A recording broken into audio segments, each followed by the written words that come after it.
Bienvenidos, un gusto en saludarles. Es jueves y es momento de entrar a esta visión nocturna con un tema que no es menor. Una situación que se arrastra por años, una situación que todos lamentamos, pero que muy pocos están asumiendo. Se sigue lamentando la situación de los niños. Un eslogan del gobierno, los niños primero. ¿Qué se ha hecho al respecto? A través de la señal abierta 38.1, 38.2 de Ufrovisión, el canal de la Universidad de la Frontera, a través del canal 48 de Telefónica del Sur y todas nuestras plataformas digitales. A contar de este instante vamos a comenzar a asumir este tema. Los niños primero, y vamos a la nota introductoria que ha preparado nuestra periodista para todos ustedes. Pasemos a revisar. Marcada por la violencia, la etapa de la niñez y adolescencia no es fácil para un importante grupo de estas personas en el país. Según datos de la UNICEF, el 71% de los niños y niñas en Chile recibe algún tipo de violencia en su hogar. En este tipo de delitos, las más afectadas son las mujeres, niñas y jóvenes, que concentran sobre el 62% de las denuncias por violencia intrafamiliar, las que suben más de un 79% por violencia sexual. Todo apunta a una crisis que vivimos en torno a la protección infantil. Y mientras desde la ciudadanía se critica al Estado que aún no cuente con un cuerpo legal que asegure, respete, promueve y restaure en su totalidad los derechos de la niñez y adolescencia, hoy todos somos responsables de los delitos y crímenes que han sufrido los niños y niñas dependientes del CENAME. El Poder Legislativo, por no favorecer cambios sustantivos en esta materia e incluso por recortes al presupuesto de CENAME de manera sostenida. El Ejecutivo, porque a excepción de Chile Crece Contigo, no ha impulsado una política pública que garantice el bienestar integral de niños y niñas. También los ciudadanos tenemos responsabilidad al olvidar la frase de Gabriela Mistral: lo que hay que hacer por los niños debe ser hoy, mañana es tarde. En Visión Nocturna nuestra atención estará centrada en el tema los niños primero.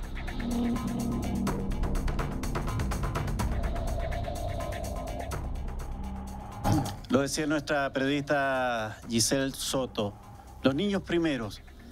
No actuar en favor de los niños hoy día, mañana puede ser tarde. Tenemos un panel a quien tenemos que agradecerle la voluntad de estar con nosotros y abordar esta temática. El diputado René Zafirio, hombre que ha estado marcando su trabajo legislativo en pos de este tema. Diputado, un agrado en saludarlo, bienvenido, gracias por acompañarnos. Al contrario, muchas gracias por la invitación, encantado. Bueno, y tenemos un hombre de la casa, el doctor Eduardo Tosti Cross, representante de la Fundación ECAM, académico de nuestra universidad, hombre que también sabe mucho de este tema y cada vez que tiene la oportunidad de estar con nosotros está presente. Bienvenido, doctor, gracias por acompañarnos. Muchas gracias por la invitación. Bueno, la nota introductoria nos indicaba de que aquí no solo el Estado, no solo todos los organismos que están combinados en esto tienen responsabilidad en estas situaciones que se han ido conociendo y que lamentamos. Claro, también la comunidad, también nosotros que no hemos sabido advertir a tiempo qué es lo que pasa con los niños. Diputado, hay una situación en nuestro país, una muerte de una niña en un hogar en Santiago que parece que hace cambiar el paradigma, la mirada respecto a la situación de los niños en Chile. Bueno, la verdad es que el proceso para empezar a correr el velo de lo que era una realidad oculta, un tema que no se conversaba, que no se hablaba, que no se podía verbalizar, parte, yo diría, hace muchos años antes de la muerte de Lisette Villa. Parte desde la academia, parte desde los organismos no gubernamentales, parte también ya más oficialmente con una comisión investigadora el año 2011 y 2012 en la Cámara de Diputados que me tocó pedir, gestionar y presidir, después una segunda comisión investigadora, después una acusación constitucional que presenté en contra de la ministra de Justicia, Javiera Blanco, una acusación constitucional contra el ministro de la Corte Suprema, Héctor Carreño, vinculados a violaciones de derechos humanos, en fin. Este velo, gracias a Dios, ya se corrió, tuvimos que generar con muchas dificultades el impacto de lo que significaba, lo que estaba ocurriendo al interior de los establecimientos del CENAME, sean públicos o privados, y hoy es un tema. Y por alguna razón lo estamos conversando aquí y nos estamos dando el tiempo para pensar en los niños que están bajo la tutela del Estado, en el contexto ya mucho más avanzado. En el sentido de que, lo digo en el sentido de que ya el Estado de Chile ha sido mencionado como un violador de derechos humanos de carácter sistemático. Nosotros nunca quisimos hablar de violación sistemática de derechos humanos. Nosotros hablábamos de violación estructural de derechos humanos y hay una diferencia que es bueno que los televidentes y los auditores la conozcan.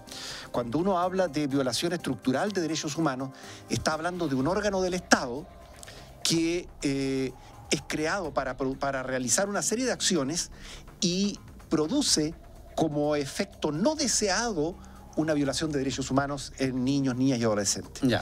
De esa violación de derechos humanos hablábamos nosotros. Sin embargo, la ONU, el Instituto de Derechos Humanos y la Comisión Interamericana de Derechos Humanos, y lo dice la PDI en el informe que está oculto desde diciembre de 2018, dice que el Estado de Chile viola sistemáticamente los derechos humanos. ¿Qué significa eso?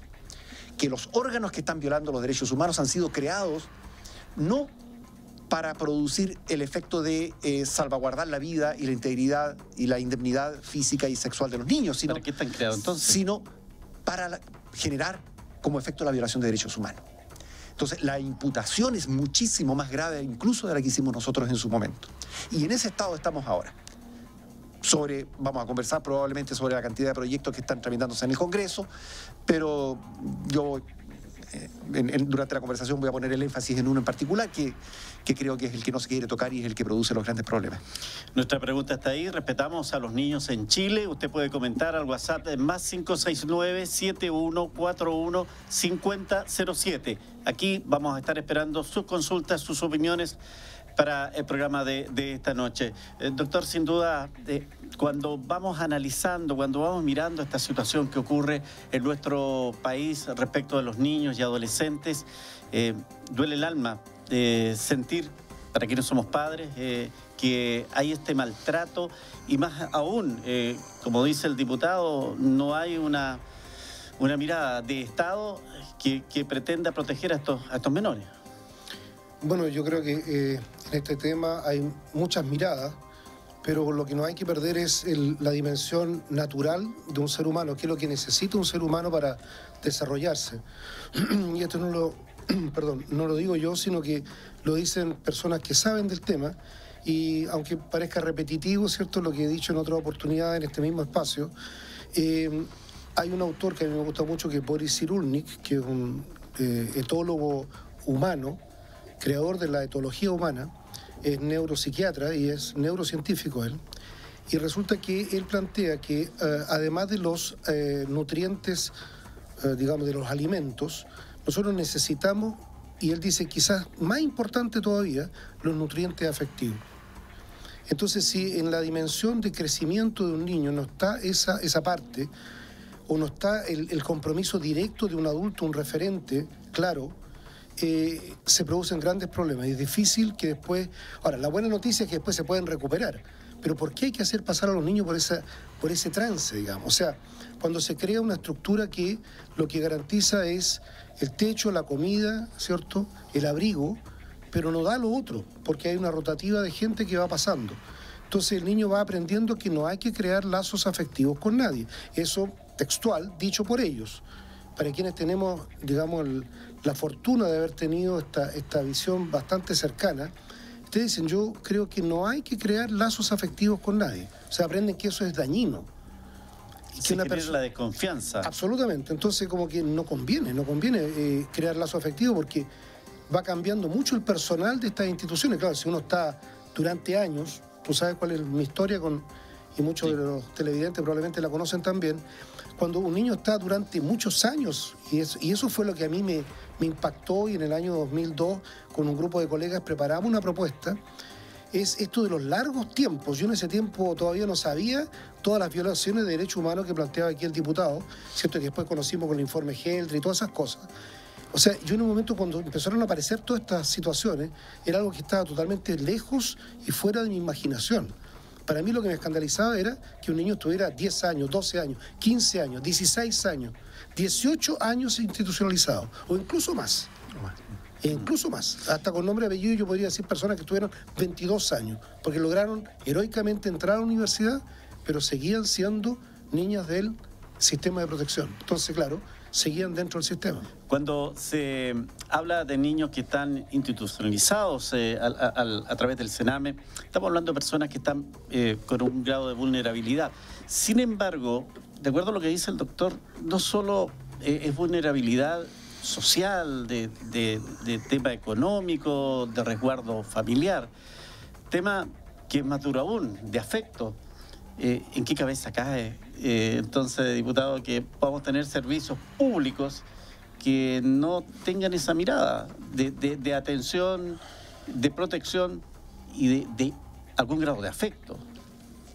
En ninguna, en absolutamente ninguna persona racional o medianamente razonable incluso podría sostener que es natural y que se produzcan este tipo de vulneraciones de derechos de los niños. Puede ser que alguien que nos esté viendo, diputado, pueda decir, entonces son los funcionarios del Sename los malos, los que no hacen un buen trabajo. Es que no, mira, lo que pasa es lo siguiente. Lo que pasa es que estamos hablando, por ejemplo, separemos los niveles de intervención o las formas de intervención que hace el Estado. Hablemos de los niños que están bajo protección del Estado. O sea, aquellos respecto de los cuales los tribunales de justicia han decretado una medida de protección, por distintas razones.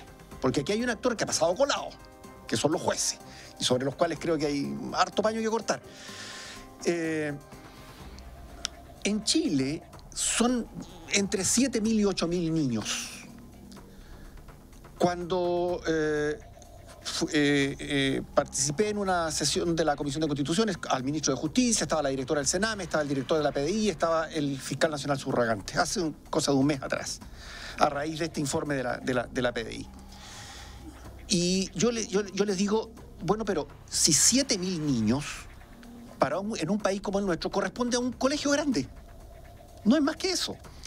No me pueden decir que el país no es capaz de entregarle condiciones de vida dignas con la asistencia personal, profesional, individual, digna y técnicamente apropiada a 7.000 niños. Si lo que el país gasta... Perdón, el director de la PDI vive en una casa, es un funcionario público, vive en una casa de 5.000 metros cuadrados que le paga la institución y por la que solo por conceptos de renta de arrendamiento la institución paga 3.500.000 pesos al mes, más todos los gastos de mantención y de operación y consumo. Solo un funcionario público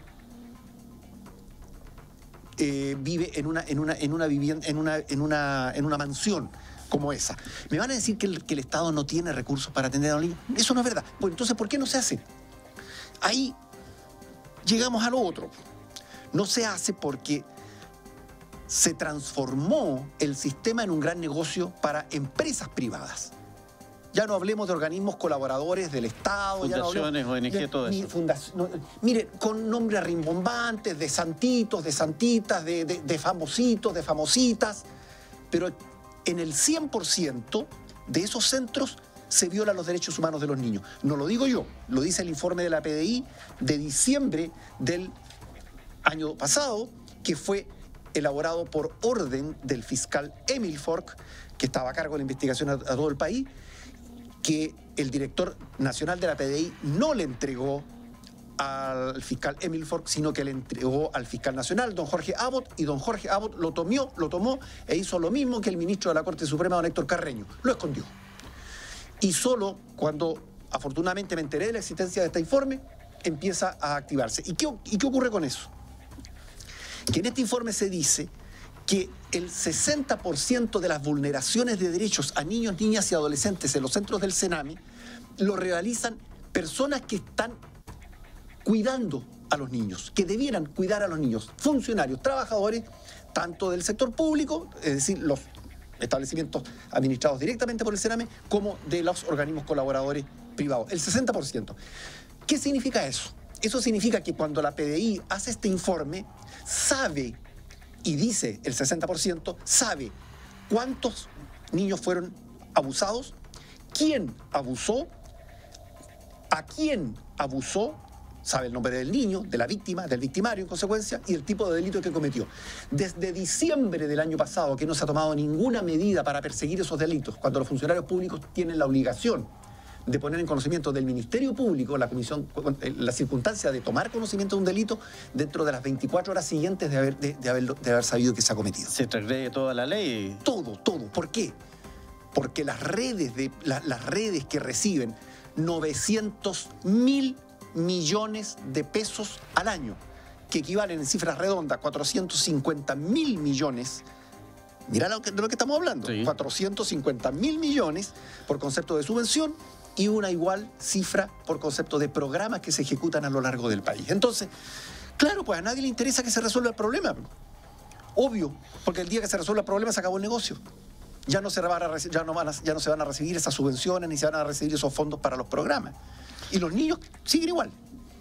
Bueno, respetamos a los niños en Chile. En el WhatsApp más 569-7141-5007. Usted también puede opinar, puede compartir con nosotros este panel que estamos desarrollando en Visión Nocturna en el canal de la Universidad de la Frontera.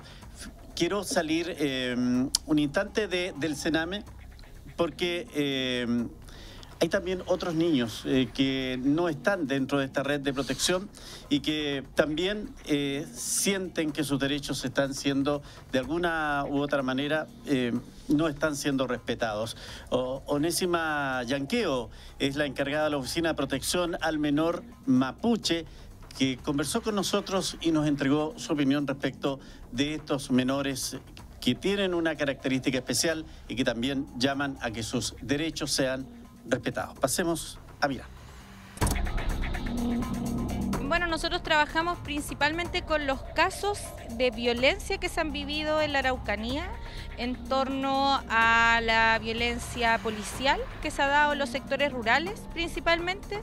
También trabajamos con estudiantes que han sido vulnerados en sus derechos, también en su sentido de algunas protestas que han hecho estudiantiles, pero principalmente en el enfoque de la defensa de los niños que han sido vulnerados por las policías o por las organizaciones gubernamentales. En este caso no trabajamos directamente con Sename, pero sí hemos hecho defensas de algunos niños que han pertenecido o han estado bajo el cuidado de ese sistema de protección. Es que cuando hablamos de vulnerabilidad, nosotras tomamos las vulnerabilidades desde todos los aspectos. Cuando se habla de vulnerabilidades de derechos de infancia, no podemos hablar solamente de una arista, sino que se hablan desde todos los aspectos sociales, tanto culturales como también medioambientales. Estamos en una región que se ve principalmente afectada por los hechos de violencia, no tan solo por la presencia de niños mapuches, por ejemplo, en Sename, o por el abandono que se realiza también en esta región en torno a los niños y niñas que están bajo la protección del Estado, sino que también la violencia rural que se ejerce, que es una de las más grandes y que lamentablemente no estaba siendo visibilizada y que tampoco está siendo problematizada por los gobiernos que han estado desde los años 90, desde cuando se inician principalmente las vulneraciones claras de derechos en niños y niñas mapuches de los sectores rurales.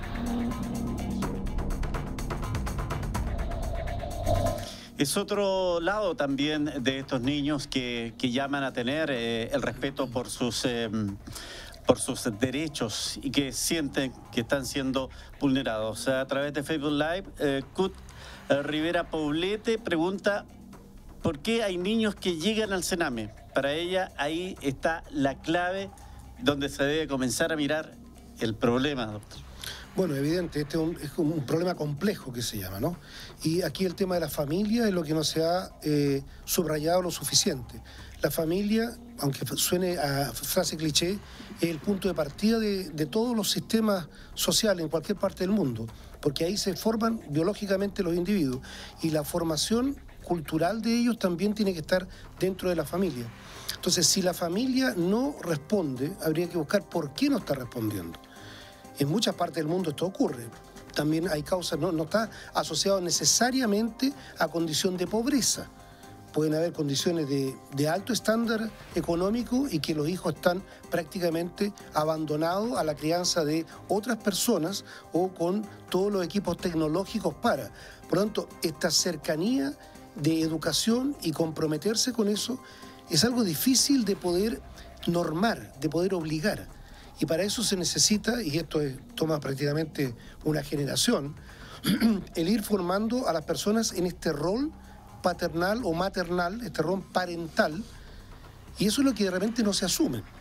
Entonces, niños que están a la deriva, que salen, que pueden estar hasta las tantas de la noche, que empiezan a tener otro tipo de intereses, y lamentablemente en este momento tenemos toda esta conectividad que tienen los chicos, que hay muchas otras fuentes de información o de deformación que en otros años eso no existía.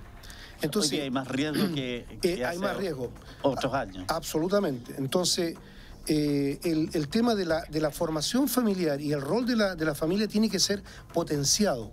Es muy curioso que el Estado está dispuesto a invertir dinero, como bien indicaba el diputado, para reparar o para hacer, pero no hay dinero para premiar. Si usted lo está haciendo bien y que hay un estímulo, ¿te fijas? Y esto podría ser a distintos niveles. O sea, se podría ir premiando familias que van cumpliendo etapas, ¿cierto? Logré sacar a mis hijos de la enseñanza básica, ahora estoy esforzándome para que salgan de la enseñanza media, pero están en una situación de riesgo, a veces económico. ¿Por qué el Estado no apoya ahí? Derechamente y fuertemente. Claro, porque no sacamos nada con que el niño esté dentro de un sistema protegido que a los 18 años, tengo entendido, tiene que obligadamente salir. Yo te agradezco que hayas tocado ese punto, porque la verdad es que, y aquí vamos a aportar algo bien interesante, que lo escuchamos en un seminario que organizó el Departamento de Psicología de la Universidad de la Frontera. Es un seminario que duró 2 o 3 días. Y, por ejemplo, conocimos, y se lo planteo al diputado para que lo piense como una propuesta de ley. En Argentina crearon lo que se llama la ley del egreso. ¿Qué es lo que es la ley del egreso? La ley del egreso, y lo promovió y lo buscó una ONG, se dieron cuenta de algo que es lo que acabas tú de decir. El Estado invierte una gran cantidad de recursos hasta los 18 años y normalmente a los 18 años los egresan. Y los egresan sin ningún tipo de recurso de nada. Ni los recursos, digamos, de capacidades blandas, que podríamos decir, de poder vincularse con la sociedad, pero tampoco un recurso como para decir, mira, tú tienes esto para poder pagarte una pieza. No, la persona que es egresada, ese mismo día, tiene que empezar a buscar algo para poder pagarse su pieza o dónde poder vivir. Y eso entonces evidentemente que lo desvía de la posibilidad de estudiar. Porque dice, bueno, si yo tengo que comer, tengo que pagar una pieza, me tengo que poner a trabajar de inmediato hoy día. Incluso no tengo ni siquiera para poder llegar a fin de mes. Y eso es algo que está ocurriendo, lamentablemente. Y en el programa que nosotros, con una colega, ¿cierto?, Raquel Lara, impulsamos, y la universidad lo acogió, ¿cierto?, y el Consejo Académico lo aprobó generosamente, que se llama Mi Carrera, Mi Futuro. Nosotros estamos en este programa haciendo un ingreso especial para los chicos que han vivido institucionalizados o que han estado dentro del sistema de protección al menos 4 años. En esa condición se diseñó este programa, se aprobó, y este año 2019, ingresaron 5 chicos. Y ahí hay un dato interesante que después podríamos abordar. No es que hubiesen sido solamente 5 chicos, habían 14 niños que estaban saliendo de cuarto medio, o eran 12 y 2 del año anterior, en total 14. Y bueno, ahí lo que pudimos constatar, ¿cierto?, es que hay chicos, especialmente uno en particular que estaba en el CREAT Alborada, ¿cierto? Él dijo, yo voy a entrar a estudiar a la UFRO, así que no me pueden egresar. No, tú ya cumpliste 18 años, a ti te egresamos. Y lo egresaron. Y eso es una violación de una ley, porque la ley te dice que si tú eres tutor de un niño, o tu hijo biológico, o tu hijo adoptado, tú estás obligado a mantenerlo hasta los 24 años, ¿cierto?, para máximo, ¿cierto?, y ver que tenga una carrera, o sea, que pueda terminar una carrera. Si quiere una carrera técnica, bueno, ok, terminó la carrera técnica. Si es independiente de la condición que está él. Exactamente, o sea, uno no puede desligarse de un hijo o de un tutorando legalmente entregado por un tribunal y decir, no, mira, como tienes 18 años, ahora arréglatela solo. ¿Qué es lo que ocurre en la práctica? Y eso es lo que ocurre en la práctica. Entonces ahí hay una cosa que, incluso mirándolo desde un punto de vista netamente económico, es bien absurdo. O sea, sacando toda la parte humana, toda la parte ética, uno dice, mira, el Estado, ¿cuánto invirtió? Tú estuviste 16 años institucionalizado.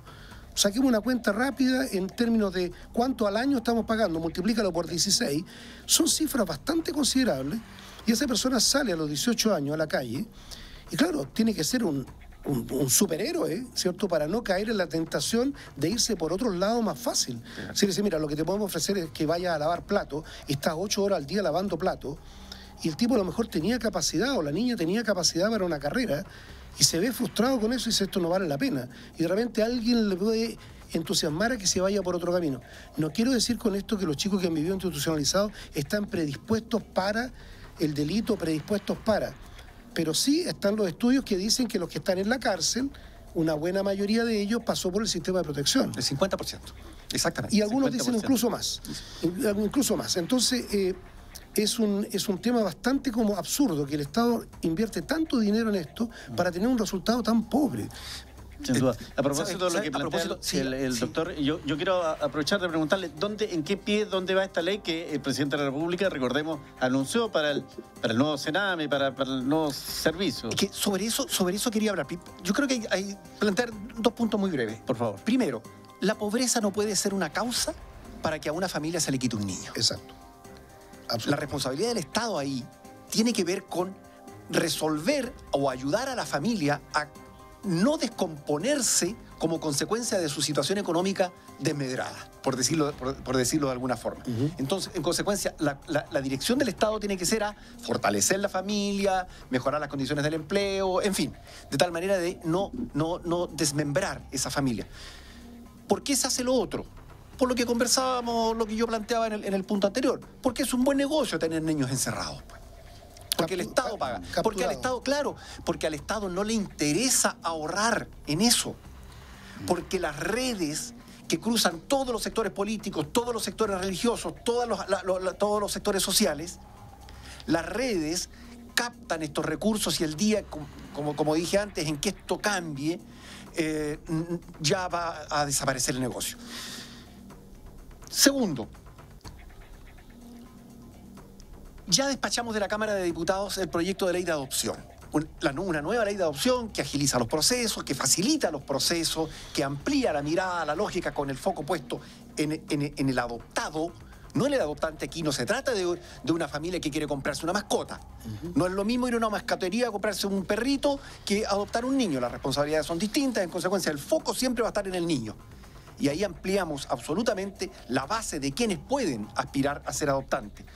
Despachamos el servicio de protección especializada de la niñez. Porque lo que hoy día se conoce como Sename se divide en 2 servicios.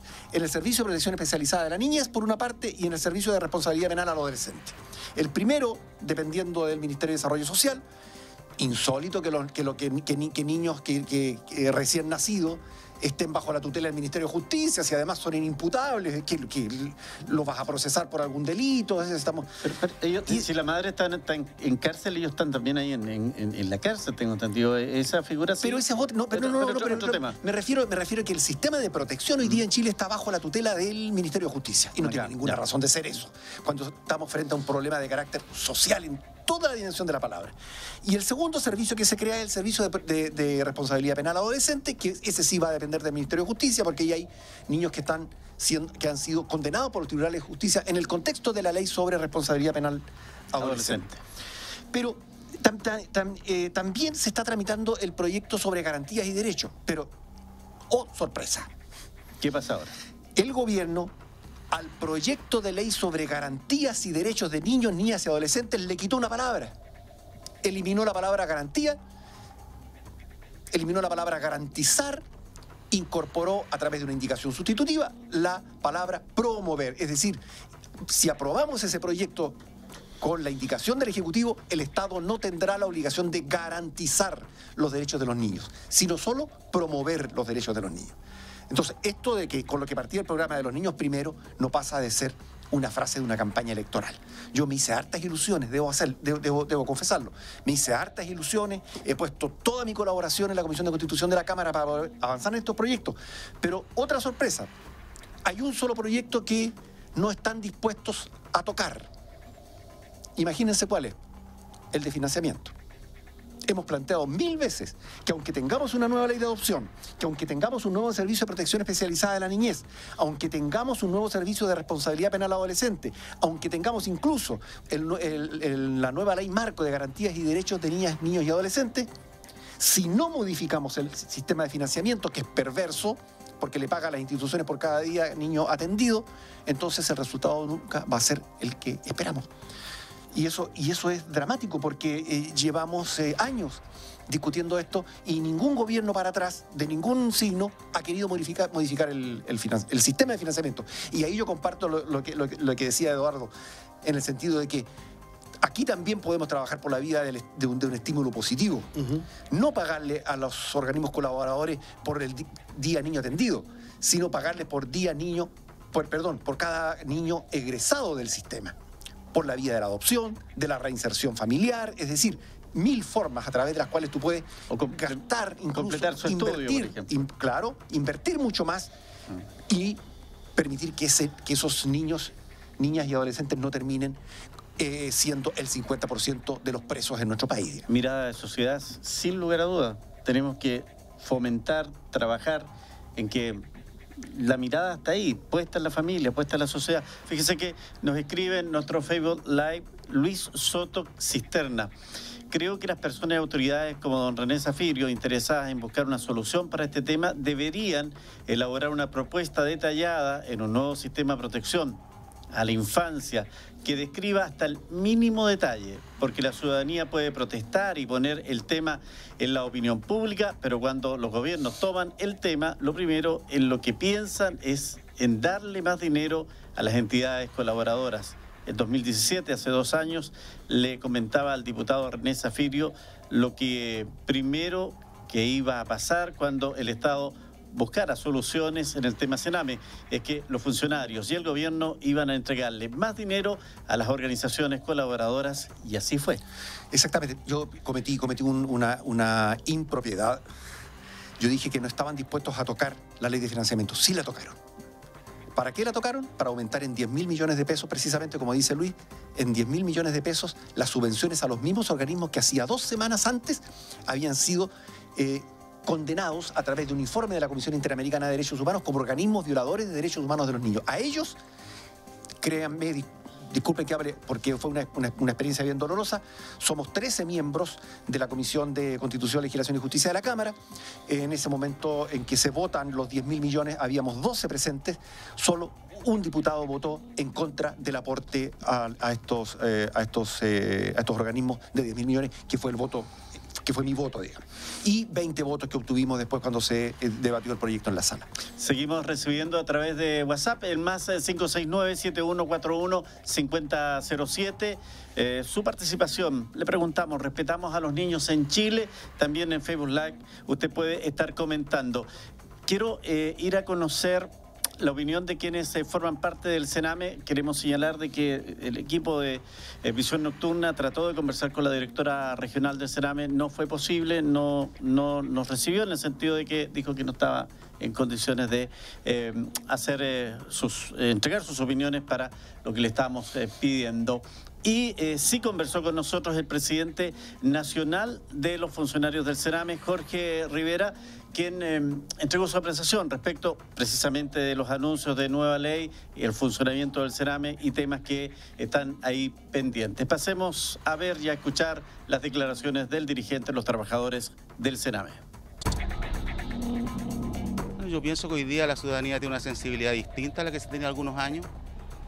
Se debe recordar lo que pasó en el Alborada hace algunos años atrás, donde murieron varios niños quemados. En situación, por ejemplo, en situaciones en que los niños infractores de ley menores de 18 estaban junto con los de protección, no causó el efecto, con la gravedad que tuvo el hecho, no causó el efecto que causa hoy, lo que en cierta medida detona toda esta situación del Sename hoy día, que es la muerte de Lisette en Santiago, en el CREAS de Santiago, y posteriormente estas colegas que son acusados en el CREAS de Playa Ancha por un maltrato sistemático contra los niños, que provoca justamente que el actual gobierno esté terminando con los CREAS y generando las residencias familiares. Cosa que yo creo que al gobierno que había estado de turno le hubiese tocado hacer, porque era insostenible que la situación se se mantuviera en el tiempo. Entonces, sin duda, hoy hay una sensibilidad distinta frente a los hechos que ocurren. Hemos sido testigos de cada vez que algún funcionario o algún funcionario de alguna institución colaboradora comete algún error o alguna negligencia, está siempre en el primer lugar de los medios de comunicación.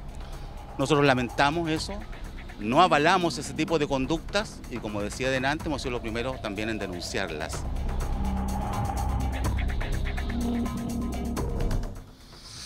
Bueno, el dirigente de los funcionarios del Sename habla de que hay más sensibilidad hoy día sobre este tema. ¿Comparte la opinión? Sí, yo creo que hay mayor conciencia de lo que está ocurriendo. En lo que a uno le toca hablar con personas que de alguna manera a uno lo ven vinculado con este tema y manifiestan su preocupación, eso no cabe la menor duda. Yo quisiera agregar una cosita en relación a dos cosas. Primero, que la verdad es que seguir pensando en residencias, por mucho que se reduzca el número, pero seguir insistiendo en eso es no hacerse cargo de esta idea de la vivencia en familia en forma permanente. Entonces, a mí me parece muy importante volver a subrayar lo que se planteaba recién, en orden a que, y en el papel por lo menos está escrito en el proyecto de ley, de que la primera opción es la familia, apoyar a la familia, eso estamos todos de acuerdo. Pero si la familia o la madre de esos niños, porque a veces no hay una familia completa, a veces fue una adolescente que quedó embarazada, que tuvo este niño, después tuvo un segundo niño, un tercer niño. Bueno, yo conozco un caso que a lo mejor no me lo van a creer, pero yo conozco un caso de una pareja, y son siempre la misma pareja, el mismo hombre con la misma mujer, que han tenido 15 niños, y los 15 niños están en instituciones. Entonces ahí también uno debería preguntarse, bueno, ¿qué pasa con los sistemas de salud? ¿Cómo nos aconsejan un poco para que haya una regulación? Y no son capaces de criar a sus hijos, están todos en instituciones.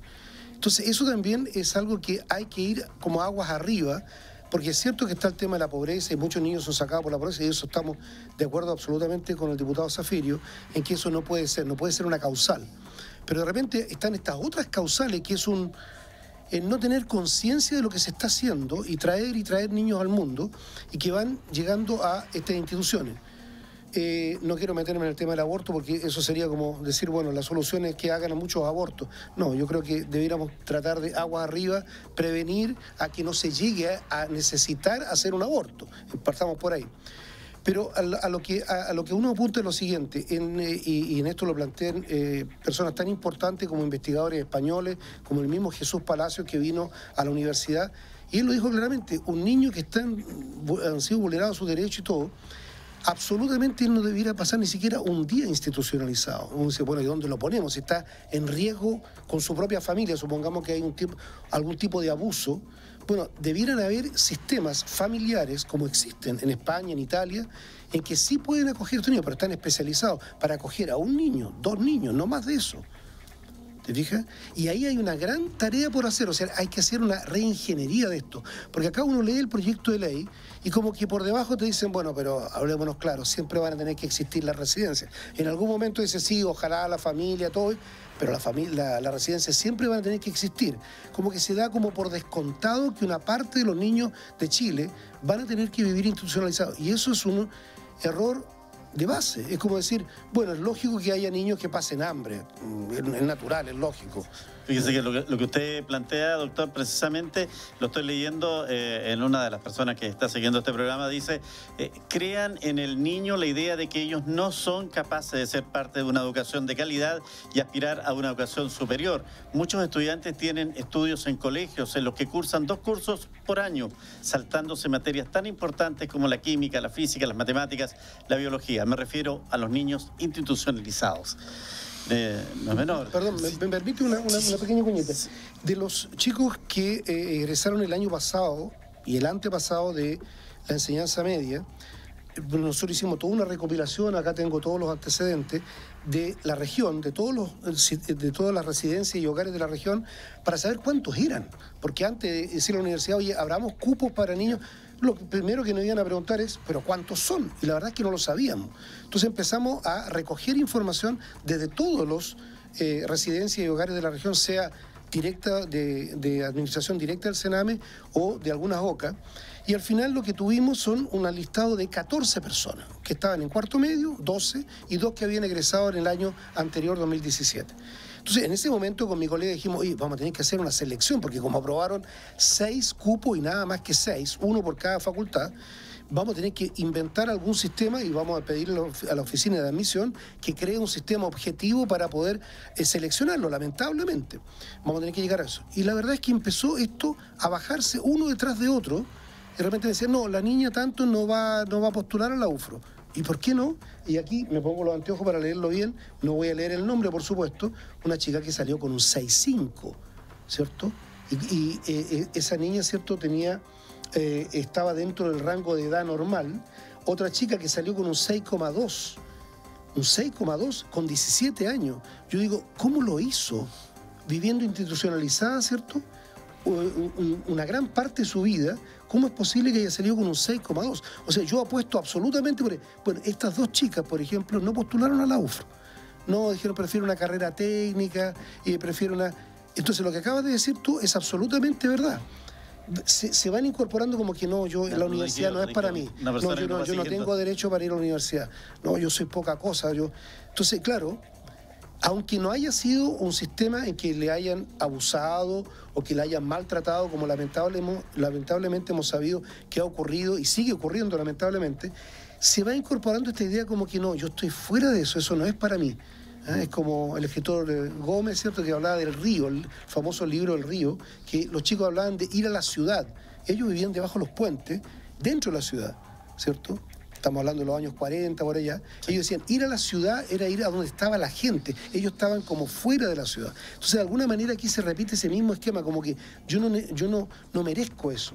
Y las edades que egresaron, 17, 18, 19...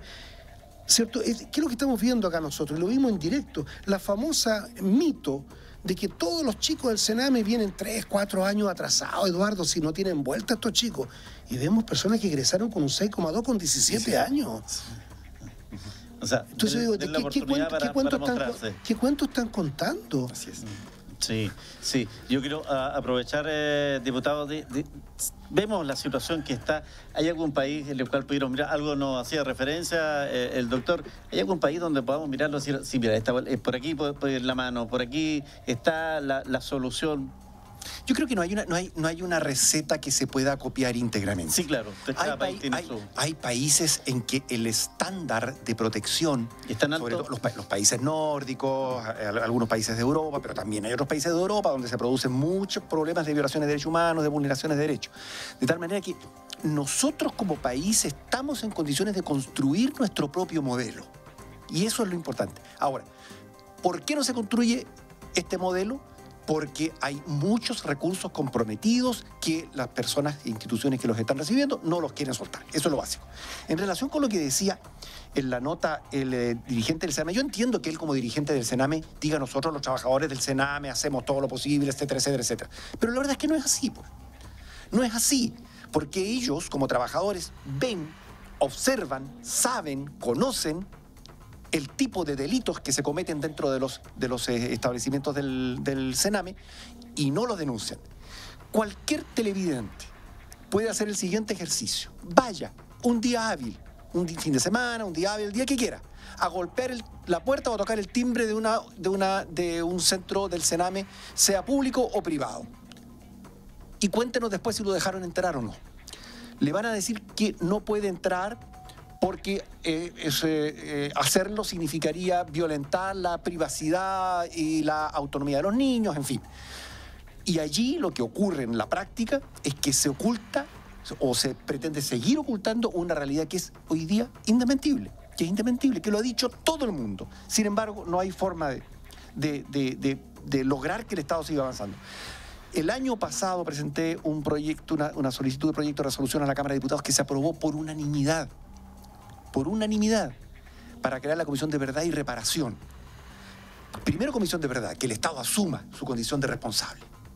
Y segundo, de reparación. ¿En qué tipo de reparación estábamos pensando? No en una retribución económica necesariamente, pero lo que decíamos es que los niños que hoy día sobreviven en el Sename reciban una reparación consistente en la mejor atención psiquiátrica, psicológica, médica, educacional, con un carácter mucho más integral que el país pueda entregarle.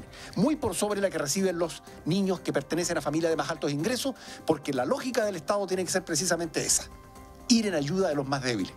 Y así entendemos el rol subsidiario del Estado. No solo permitir que los privados sean los que hagan los negocios y que el Estado sea el que administre los recursos por la vía que recibe por la vía de los impuestos. Sin embargo, no ha habido respuesta del gobierno respecto a eso. Apremié a través de un segundo oficio de fiscalización al ministro secretario general de la Presidencia, al ministro Blumel, para que contestara. Me mandó una respuesta de 5 páginas que no decía nada y al final decía: en consecuencia, considerando lo anterior, el gobierno se encuentra estudiando esta posibilidad. Como ya me pareció que era una tomadura de pelo, aunque me queda poco, le mandé un nuevo oficio hace menos de un mes atrás pidiendo que se pronunciara respecto del fondo de lo planteado. Es decir, si iba a haber comisión de verdad y reparación para los niños que habían estado en establecimientos del Sename. Si no responde dentro de 30 días, la sanción a la que se expone es a una multa equivalente a un mes de su ingreso de ministro. Sí, diputado, siguen opinando la gente en nuestra red, el Facebook Live está, pero con mucha participación. Curry Vera Poblete dice: diputado, su propuesta de financiamiento cabe para educación, salud, incluso para los diputados, pagar contra resultados. Ah, no, pero evidente. Pero si aquí hay muchas cosas que resolver. El país tiene muchas cosas que resolver. Si lo que estamos, miren, discúlpenme que lo plantee así, pero una sociedad que vive 20 años de autoritarismo, de dictadura, necesita de muchas décadas para poder reconstruir un modelo de relación social, política, económica, cultural, histórica, que sea sano. Nosotros no somos un país sano, somos uno de los países más altos consumidores, por ejemplo, de medicamentos. Sí, claro. De toda naturaleza. El negocio de la farmacia en Chile de todas es muy rentable. Claro, y además que las farmacéuticas hacen los medicamentos para que nos mantengamos enfermos, no para mejorarnos, digamos, es para aliviar el síntoma, no para sanarnos. Para mantener negocios. Para poder mantener el negocio. En consecuencia, todos tenemos que expresar disposición a que este modelo de sociedad que se construye sobre la base del abuso es lo que tenemos que hacer de nuevo. Y esa es una tarea de todos. Aquí, izquierda, centro y derecha, tenemos que comprometernos en un proceso muy distinto al que hemos venido. A mí me aterra, y disculpen que lo diga con este sentimiento, me aterra en qué sociedad, en qué país va a vivir mi nieta. Sí. Esa es mi angustia. Quiero tratar de hacer un aporte para que, como el que queremos hacer muchos, que creo que somos la mayoría en el país, para poder lograr construir una sociedad que no te aprecien por lo que tienes, sino que te aprecien por lo que eres. Bueno, usted me lo ha pedido, sí, doctor. Oportunidades de desarrollo de los niños en Chile. Sí, quería terminar justamente esta idea de que estos 14 que hablábamos, finalmente se fueron bajando solos. Y de los 6 cupos que nosotros teníamos disponibles, autorizados por el Consejo Académico, al final se ocuparon 5. 5 cupos. Entonces uno dice, ¿cómo es posible que 9 personas se hayan bajado? Y la única explicación es que ellos no creen en sí mismos, o se le inculcó de tal manera, es como llegar al alma misma, como que no me creo mi cuento, yo no soy capaz para esto. Y eso lo encuentro tremendamente dañino, que una persona se desarrolle con esa mentalidad, porque lo que necesitamos es una mentalidad de yo creo en mis potencialidades y voy a tratar de llegar lo más lejos posible. Pero si yo le voy inculcando que no, mira tú, prepárate que a los 18 años tienes que salir a trabajar y te vamos a egresar y qué sé yo, y esto lo empieza, y es una angustia tremenda cuando le va quedando un año, cuando le van quedando 6 meses, cuando le va quedando un mes, es una angustia tremenda, y esto me lo han relatado todas estas personas, ¿cierto? Que uno ha tenido el contacto muy cercano y diríamos de una amistad muy profunda o más allá que la amistad, en la cual te dicen, realmente es angustiante.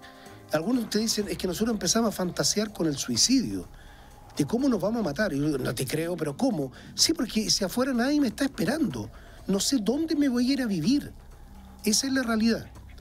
Entonces es realmente dramático. Bueno, esa ley que hablábamos recién y que mencioné para el diputado Zafirio, que en Argentina la llamaron la ley del egreso, es como una ley de emergencia, como decir, oye, a esas personas que están egresando y no tienen dónde ir, en Argentina inventaron una proporción de un sueldo mínimo, algo así como el 70-80% de un sueldo mínimo, y durante 3 años le dan una posibilidad como para que pueda partir con algo, lo que uno hace con un hijo, te ayuda un poco, aparte de financiarte o mantenerte en la casa y qué sé yo, después te doy algo para que te puedas mover, ¿te fijas? Bueno, el Estado, pero no puede ser que a los 18 años lo tiren a la calle y no hay ningún apoyo de nada, solamente hemos visto apoyo por parte de algunas instituciones, estas colaboradoras, que sí siguen un poquito más allá, pero tampoco pueden seguir mucho más allá. Entonces uno se pregunta, ¿por qué el Estado se resta de esto? Fíjate que con el caso del chico este que estaba en el CREA de Alborada, tuvimos la oportunidad de que él se lo dijera a una funcionaria del Sename de acá, local, directamente. Le dijo, no, a mí me dijeron que yo tenía que egresar de esto. Le dijo, no, es que no puede ser. Si tú ibas a seguir estudiando... No, si a mí me egresaron y ya estoy fuera. No, vamos a ver si esto se puede revertir.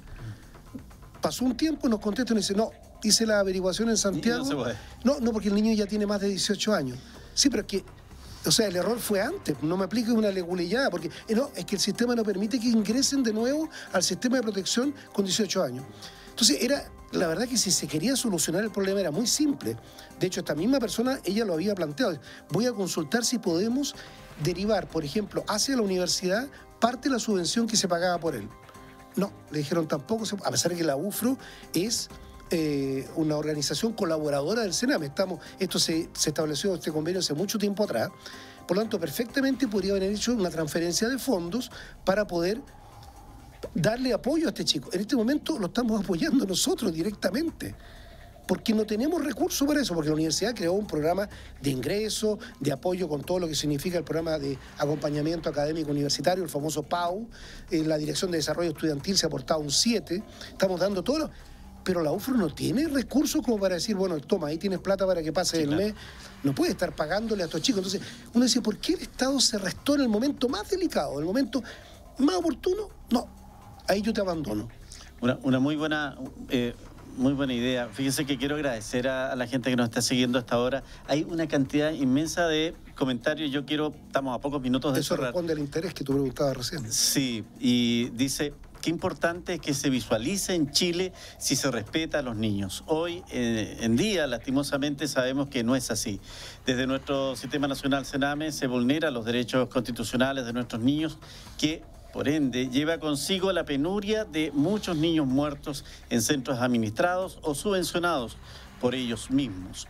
Don René Zafirio, don Eduardo Tosti han sido un gran estandarte de la lucha por nuestros niños vulnerados, y que de todo corazón se los agradezco. Ojalá esto cambie y podamos como sociedad ser capaces de lograr un cambio real en el bienestar superior de cada niño de nuestro país. Gracias por hacer un trabajo sincero y empoderarse de esos temas.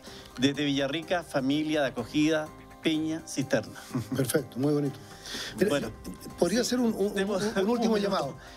Nosotros como Universidad de la Frontera estamos muy orgullosos de ser la primera universidad en Chile que ha creado este programa de ingreso especial, que fue una de las cosas que se llevó a la Comisión de Infancia que convocó el presidente Piñera cuando asumió el cargo, le dio un mes de plazo, y esta idea fue llevada allá y fue incorporada. Es una de las 94 medidas. Que yo sepa, o que nosotros sepamos, en ninguna otra universidad del país todavía se ha creado un programa de ingreso de estas características. Les puedo comentar algo más adicional que es muy importante. Pusieron los ojos sobre este programa de la UFRO el profesor Francisco Javier Gil, que es de la Universidad de Santiago, y él tiene lo que se llama la cátedra UNESCO. Nosotros también estamos postulando como universidad a la cátedra UNESCO, pero en este momento en Santiago, en la Universidad de Santiago, esto ya es una realidad. Y él comentó, como representante y vinculado con la UNESCO, comentó esto en París, donde está la sede de la UNESCO, y a él le dijeron, anda inmediatamente a Temuco a ver esta realidad. Y vino acá en abril, y quiso conocer directamente a los chicos. De hecho, almorzamos todos juntos. Y vino también en esa oportunidad, en el contexto del seminario que hablábamos antes, vino también la magistrada Mónica Geldres, y almorzamos todos juntos y vieron esta realidad de los 5 chicos que ingresaron a la UFRO. Y él está monitoreando esto, porque él es el creador del PASE, el creador de todo este análisis, ¿cierto? Y él me plantea algo que me pidió, por favor, transmítelo, y lo voy a hacer. Y de hecho, seguramente está viendo el programa en este momento, es que los talentos están repartidos iguales en cualquier en cualquier nivel. Por lo tanto, uno no puede partir ideológicamente pensando que los chicos que han tenido esta mala fortuna de vivir institucionalizados, allí no hay talentos.